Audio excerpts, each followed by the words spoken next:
आप सभी को कहानियों के महाराजा चैनल में स्वागत है। आज हम आप सभी के लिए एक नया कहानी लेके आए हैं। इस कहानी का नाम है डरावनी घर। चलिए इस कहानी को सुनते हैं। ये कहानी सूरज की है।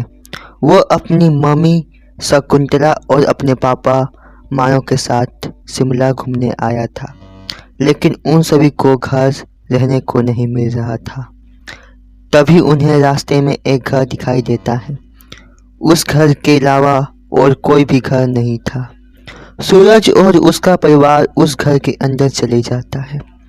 उस घर में एक आदमी था। वह आदमी उन सभी से कहता है, हाँ बोलिए क्या काम है। वह सभी बोलते हैं, हमें एक घर चाहिए। वो आदमी खुश हो जाता है और उन सभी से कहता है, आप सभी लोग सही जगह आए हैं। कुछ ही दिनों में ये घर मैं बेचने वाला था।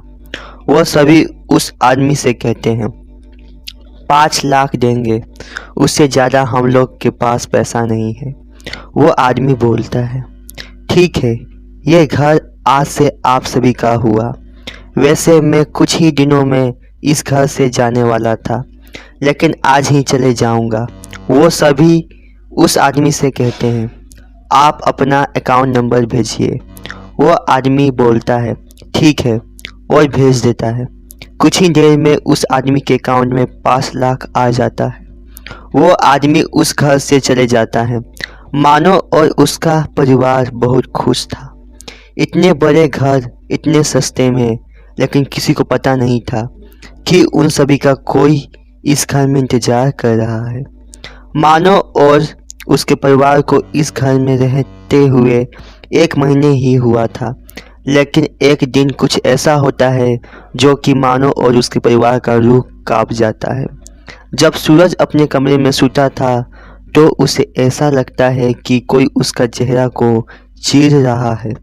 सूरज घबराहट में उठ जाता है, लेकिन कोई नहीं था।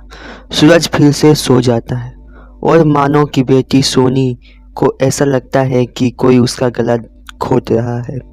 वो घबराहट में उठ जाती है और जो देखती है उसका पूरा शरीर डर के मारे कांपने लगता है, क्योंकि एक खतरनाक लड़की दीवार पर चल रही थी। अचानक से वो लड़की सोनी पे कूद जाती है। सोनी की चीख निकल जाती है। उसके मम्मी पापा सोनी की चीख सुनकर कमरे में आते हैं। सोनी को देखने और देखते हैं कि सोनी का पूरा शरीर सफ़ेद पड़ गया था और एक लड़की सोनी के बेड पर बैठी हुई थी। मानव और उसकी पत्नी शकुंतला सूरज के कमरे में जाते हैं तो सूरज नींद से सोया था। मानव सूरज को अपने पीठ पर उठाता है और उस घर से भागने लगता है।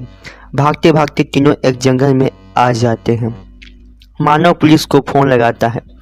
पुलिस कुछ ही देर में मानव के बताए पते पर पहुंच जाता है। मानव पुलिस को उस घर में ले जाता है। पुलिस उस घर को छानबीन करता है। छानबीन के दौरान पुलिस को डेड बॉडी मिलता है। ये डेड बॉडी एक लड़की की थी। पुलिस मानव से पूछता है कि ये घर किसका है।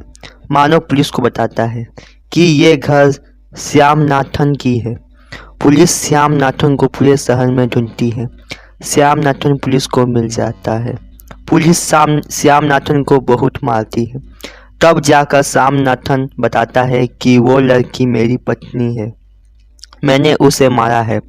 वो मुझे शराब पीने नहीं देती थी, हमेशा मेरा शराब फेंक देती थी, इसलिए मैंने अपनी ही पत्नी को जान से मार दिया और उसे घर की दीवार में छिपा दिया और इस घर को बेचकर भाग गया। पुलिस श्यामनाथन को 2 थप्पड़ लगाती है और कहती है, गुनाह कभी छिपता नहीं है, एक दिन तो सच आ ही जाता है। लेकिन सूरज और मानव उस घर को कभी भी अपने दिलो दिमाग से निकाल नहीं पाए हैं। तो दोस्तों, अगर ये कहानी आप सबको पसंद आए तो हमारे चैनल को लाइक कमेंट सब्सक्राइब करना मत भूलिएगा दोस्तों। चलिए गुड बाय।